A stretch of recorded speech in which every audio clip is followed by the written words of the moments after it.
ఏం చేశాడు ఈ 5 ఏళ్లలో? ఏం చేశాడండి? చచ్చిపోయాడు. ఈ మగవాళ్ళంతా కరోనా టైంలో ఏమయ్యారయ్యా?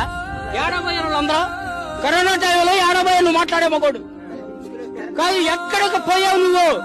జనం చచ్చిపోతున్నారు, కాల్చిపడుతున్నారు స్థలాలు లేక. ఏడబోయాను ఏం నీ ఇంట్లో ₹1,00,000 పెట్టావు, ఒక 4-5 ఊళ్ళకి మందులిచ్చి కాపాడు నీ మగోడు అనిపోయావా? జగన్ పారిపోలేదే, పరిగెత్తిచ్చాడు డాక్టర్లని, గవర్నమెంట్ ఎంప్లాయీస్, ప్రతి కుటుంబానికి, ప్రతి ఒక్కరికి. ఎవడో నా కొడుకు తమ్ముడు మగోడు రమ్మని మాట్లాడావు. నాకు సమాధానం ఏం చేశాడు ఈ 5 ఏళ్లలో? ఏం చేశాడండి? చచ్చిపోయాడు. ఈ మగవాళ్ళంతా కరోనా టైంలో ఏమయ్యారయ్యా? ఏడబోయారు వాళ్ళందరూ కరోనా టైంలో. ఏడబోయా నువ్వు మాట్లాడే మగోడు కాదు. ఎక్కడికి పోయావు నువ్వు? జనం చచ్చిపోతున్నారు, కాల్చిపడుతున్నారు స్థలాలు లేక.